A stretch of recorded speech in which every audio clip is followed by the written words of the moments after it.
এত কম টাকায় কি হবে? মাত্র 1 লক্ষ টাকা। হসপিটালের বিল তুমি এখনো মেটাতে পারোনি। বাকি টাকা আমি দেব। কার এত সাহস? মিস ওবেরয়? তুমি মিস্টার পান্থ? হ্যাঁ, এখানে 10 বছর ধরে। চুপ। আজ আর এক্ষুনি তোমাকে চাকরি থেকে বের করা হলো। আর ওর লাইসেন্স ক্যান্সেল করো। ওবরায় গ্রুপ ঠিকঠাক ডিউটি না করার জন্য আর সিরিয়াস পেশেন্টকে আইসিইউ থেকে বের করার জন্য তোমার উপর কেস করবে। ওনার জন্য ভালো রুমের ব্যবস্থা করো। সেরা মেডিকেল টিমকে কাজে লাগাও। পেশেন্টের প্রাণ বাঁচাতে যা করতে হয় করো। এখন থেকে তুমিই নতুন ডিরেক্টর। হ্যাঁ। অসভ্য মেয়ে, নিজের সীমাতে থাকো। তুমিই আয়েশা, তাই না? আরিয়ানের X5 দেখলেই বোঝা যায় তুমি একটা অপদার্থ। তুমি এসব কিভাবে জানলে? তোমার পরিচয় কি? বুঝে শুনে কথা বলো। উনি ওবরয় গ্রুপের হেড, গলা নামিয়ে কথা বলো।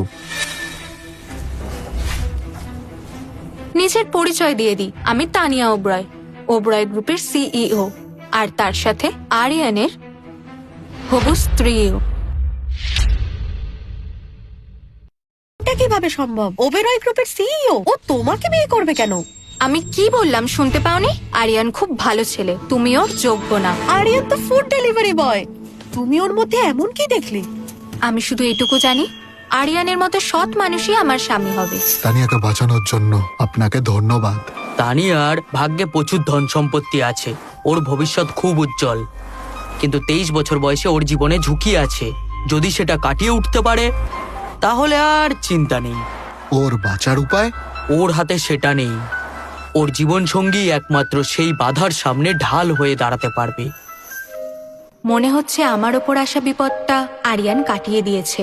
মানে ওই আমার জীবন সঙ্গী। এবার বুঝেছি টাকা কিভাবে পেলে। বড়লোক গার্লফ্রেন্ডকে হাত করে, তাই না? একটা মেয়ের থেকে টাকা নিতে লজ্জা করলো না? হ্যাঁ মিস ওবরয়, আমার বাবা আমাকে কখনো মারেনি। তাহলে তোমার বাবার হয়ে আমি সেই কাজটা করে দিলাম। তুমি? আর যদি মুখ খোলো, শুধু একটা ফোন করবো আর তোমার পুরো কোম্পানি শেষ। আরিয়ান খুব ভালো মানুষ, তাই এসব সহ্য করছে। কিন্তু আমি না, আমি ছোট ভুলেরও বড় শাস্তি দিই। আরিয়ানকে কিছু বললে তোমাদের কাউকে ছাড়বো না। ডার্লিং, আমি এদের শিক্ষা দিয়ে ঠিক করেছি না? এসব কেন করছো? তুমি যাবার পরই আমার গাড়িতে আগুন লেগে গেছিল, তুমিই আমাকে বাঁচিয়েছো। বাহ, তোমাদের তো বেশ প্রেম চলছে। আরিয়ান, ভুলে যেও না, এখনো আমাদের ডিভোর্স হয়নি। ঠিক বলেছো, ডিভোর্স এখনো হয়নি। পাশেই একটা রেজিস্ট্রারের অফিস আছে, চলো আজই ডিভোর্স হবে। তুমি ওই বড়লোক গার্লফ্রেন্ডের জন্য আমাকে ডিভোর্স দেবে? এত সহজে না। সত্যিও যদি তোমাকে ভালোবাসে তাহলে আমাকে 1 কোটি দিক। না,